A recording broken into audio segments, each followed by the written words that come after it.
इस वक्त की बड़ी खबर आ रही है देहरादून से। कॉर्बेट नेशनल पार्क में अवैध पेड़ कटान का यह मामला, जिसमें कांग्रेस नेता हरक सिंह रावत को ईडी का समन जारी हुआ है। इस वक्त की बड़ी खबर, हरक सिंह रावत को ईडी का समन जारी किया गया। ईडी ने 2 अप्रैल को पूछताछ के लिए बुलाया। हरक सिंह रावत को ईडी ने पहले भी समन जारी किए हैं, लेकिन इसके बावजूद पेश नहीं हुए थे हरक सिंह रावत, जिसके बाद अब एक और समन जारी कर दिया गया है। 2 अप्रैल को पूछताछ के लिए बुलाया गया। अब देखना होगा कि इस पूछताछ में क्या कुछ सामने आता है। सवाल ये भी है कि इस बार क्या पेश होंगे हरक सिंह रावत, क्योंकि पिछले समन पर पेश नहीं हुए थे। कॉर्बेट नेशनल पार्क में अवैध पेड़ कटान का ये पूरा मामला, जिसमें हरक सिंह रावत के आवास पर पहले रेड भी हुई थी, कैश बरामद किया गया था और इसके बाद अब समन भेजकर पूछताछ के लिए बुलाया गया है। पहले भी समन भेजे गए हैं, लेकिन अब चुनाव की सरगर्मी के बीच हरक सिंह रावत को ईडी का समन जारी किया गया है। 2 अप्रैल को पूछताछ के लिए बुलाया गया है।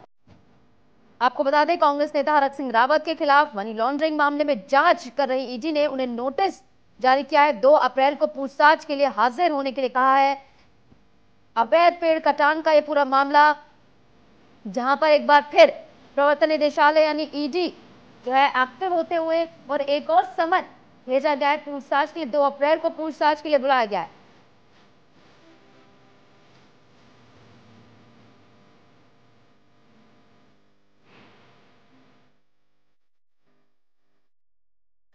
तो हरक सिंह रावत को एक और समन भेज दिया गया है। पहले समन भेजे गए थे, इस पर पेश नहीं हुए थे, लेकिन अब एक और समन जारी कर दिया गया है। इस बीच हमारे साथ हमारे संवाददाता उपेंद्र सिंह राणा जुड़ गए हैं ज्यादा जानकारी के साथ। उपेंद्र, हमने पहले बात की समन जारी किया गया लेकिन पेश नहीं हुए। सवाल ये भी, क्या इस बार समन जारी किया गया है, क्या इस बार भी पेश नहीं होंगे?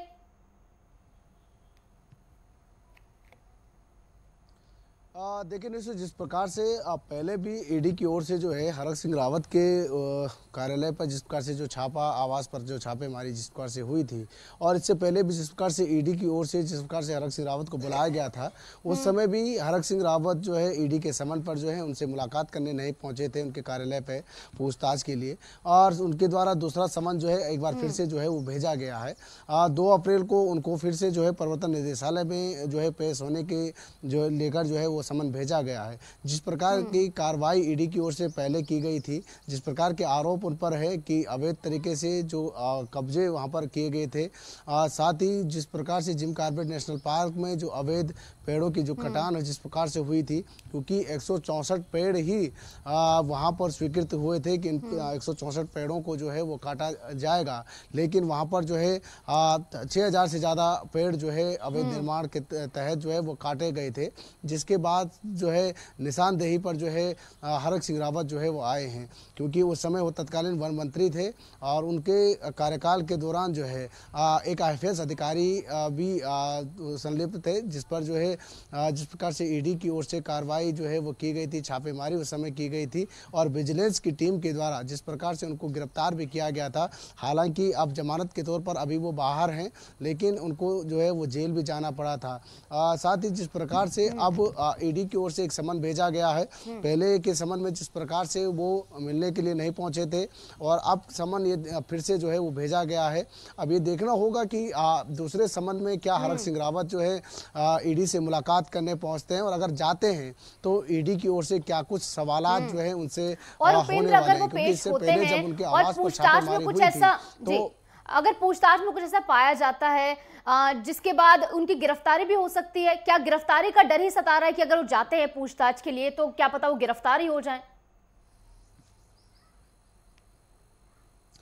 देखिए, जिस प्रकार से PMLI की तहत जो है जिस प्रकार से जो कार्रवाई ईडी की ओर से जो की जा रही है, उसमें ये देखा जाता है कि अगर कोई भी निशानदेही, कोई भी सबूत अगर हरक सिंह रावत के खिलाफ अगर मिलता है तो ये हो सकता है कि उनको जो है ईडी जो है वो गिरफ्तार कर सकती है। इससे पहले भी लगातार सूत्रों का ये मानना है कि जिस प्रकार से जो वहाँ पर जो अवैध तरीके से जो निर्माण कार्य जिस प्रकार से जो पेड़ों की कटान और अलग अलग तरीके से अनियमितताएं जो वहाँ पर पाई गई थी, और करोड़ों रुपए के घोटाले जिस प्रकार से जो हुए थे, उसके उन मामलों में जो है ईडी जो है वो गिरफ्तार कर सकती है। क्योंकि और अगर वो नहीं पेश होते हैं तो क्या कदम होगा अगला ईडी का? अगर वो नहीं पेश हुए तो आगे क्या करेगी? और समन भेजेगी? देखिए, अगर हरक सिंह रावत इस बार भी अगर पेश नहीं होते हैं तो ईडी की ओर से फिर से जो है समन भेजा जाएगा और या तो उनके घर पर जो है फिर से छापेमारी और या उनके आवास पर जो है छापेमारी जो है वो कर सकती है। जिस प्रकार से पहले भी इस तरीके के समन जो है ईडी की ओर से भेजे गए थे, लेकिन वो हरक सिंह रावत पेश नहीं हुए थे। तो बीच में कुछ ही दिन पहले जिस प्रकार से देखा गया था कि आवास पर जो है अचानक ईडी की द्वारा जो है वो छापेमारी जो है वो की गई थी, कई कागजात जो है वो खंगाले गए थे। हालांकि ईडी के हाथ किसी प्रकार कोई नकदी जो है वो ज़्यादातर नहीं लगी थी और ना ही कोई ज़्यादातर सबूत जो है वो इकट्ठा हुए थे। लेकिन ये ज़रूर है कि कुछ फाइलें वो खंगाल कर जो है वो अपने साथ ले गए थे। लेकिन जिस प्रकार के जो आरोप है, जिस तरीके के जो उनके खिलाफ जो सबूत मिल रहे हैं, लगातार जो है ईडी उन पर जो है वो नज़रें रखी हुई है और साथ ही साथ जिस प्रकार से जो ईडी की ओर से जो कार्रवाई हो रही है, ऐसे में उनके राजनीतिक करियर पर भी जो है उसका काफ़ी गहरा असर जो है वो देखने को मिल रहा है। क्योंकि मैं यही सवाल पूछने वाली थी कि इसका जो असर है वो चुनावों पर भी देखने को मिलेगा, क्योंकि बीजेपी तो इसे भुनाएगी। देखिए, साफ तौर पर इसका असर जो है वो कहीं ना कहीं राजनीतिक स्तर पर भी उन पर देखने को मिल रहा है। क्योंकि जिस प्रकार से पहले कांग्रेस की उससे जिस प्रकार से दावेदारी हरिद्वार की लोकसभा सीट से उन्होंने की थी, लगातार वहां पर प्रचार प्रसार भी कर रहे थे और पार्टी हाईकमान से मांग कर रहे थे कि हरिद्वार लोकसभा सीट से जो है वो दावेदारी करेंगे, वहां से जो है वो चुनाव लड़ने की इच्छा जाहिर की थी।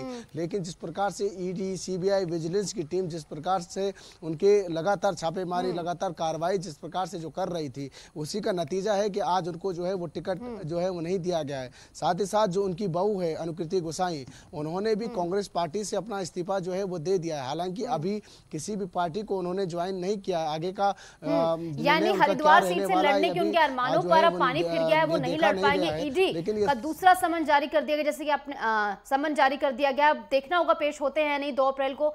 फिलहाल के लिए बहुत बहुत शुक्रिया उपेंद्र, हमारे साथ जुड़ने के लिए, तमाम जानकारी हमारे साथ साझा करने के लिए।